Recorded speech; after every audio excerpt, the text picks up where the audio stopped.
Hello friends, it's Chris Angel coming at you for another episode of Marketing for the Rest of Us. And today we're talking about you being the god of your conversation, the god of marketing. All right, actually, we're not talking about you being the god of marketing. We're actually talking about the opposite, that you don't have to be the god of marketing. So if you saw my post this morning, we'll follow up with that and some more details here. But for years, I didn't feel valid in business, let alone marketing, right? And actually, because of that, I didn't feel valid in business, so I didn't feel valid in marketing. And marketing is is the conversation you're having with the world. So if you're not feeling valid in business, then it's very unlikely that you're showing up even to market because you don't feel valid. You don't feel like you have enough answers. You don't have all the answers. You don't feel like you have enough success or you've done enough yet. Your resume isn't good enough. And so this is the thing that plagues us until we can get to the other side. Now, the good news is you can get to the other side, and it does happen quickly once you know where to look. So let's see if I can't get you there in this conversation. So the shift, so let's start with this, that marketing is a conversation, right? Marketing is not, hey, I have all the answers and you should buy my thing. Okay, that's not what marketing is. Marketing is simply a conversation. Now, that should take some of the pressure off. Let's keep going. In addition to marketing being a conversation, the good news is to lead a conversation is not the same thing as having all the answers. Your job is to facilitate people looking at or having conversation about the thing that matters to you and them. Okay, so if you are in the health space, you are facilitating a conversation about health. You don't have to have all the answers, but you're leading people to look at the conversation of health. Okay, so that's the good news about this so far. So let's go a little bit further. I think here's what changed for me, and I'll give this to you. I think what has to happen for you to shift and turn a corner and switch a paradigm is that you are not the deliverer of information and answers. You are only a conduit for truth. That's the difference. So people who don't feel valid feel like they're the ones that have to bear the weight of having the answer. When you get that, you only have to be connected to truth and share that truth with others.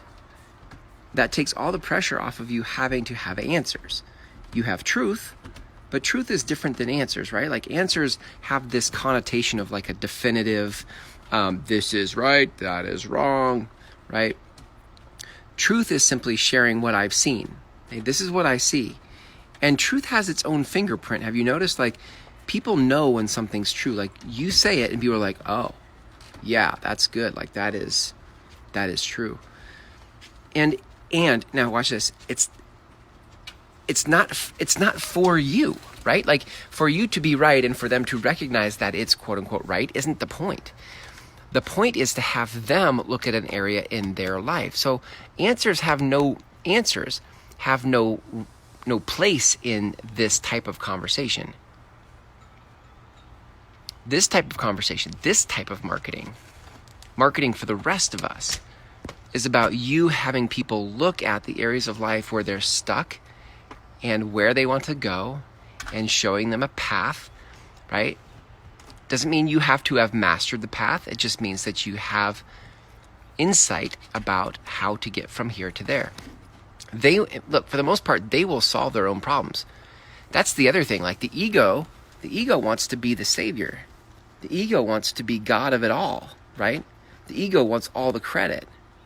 And when you can let that go and just realize that what we're doing here is leading a conversation for people to look in their own life, to draw their own conclusions. And if they want to hire me to help them sort through all that, regardless of what industry you're in, right? Whatever it is that you sell, what service you sell, product you sell.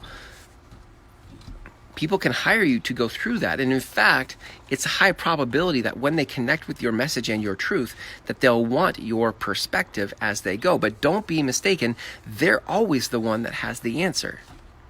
You don't have the answer, they have the answer. And only they can find their own answer. So this is marketing for the rest of us, right? Like this is marketing in 2019, 2020 and beyond. Because we as souls, not as egos, but we as souls want to be respected for and trusted with finding our own answers. But we want guides, we want perspective to help us find it. But don't give me the answer. That we've been there and done that. So that takes all the pressure off of you because you don't have to have the answer. We don't want that from you. What we want is truth. Give me truth. What have you noticed that is true? Don't give me quotes. Don't give me cliches. Don't give me platitudes. Right? Don't give me cute little stories that have nothing to do with you and your own discoveries. You tell me what you've seen as true so that it can help me find my own answers. That, friends, that is marketing today. If you'd like to learn more about how to create this kind of marketing in your business, you can go to groundswellmethod.com and start a free course today. It's only 90 plus minutes, over 5 videos, and you can start it and be done with it tonight. Thanks for hanging out with me for this episode of Marketing for the Rest of Us. Until tomorrow, see ya.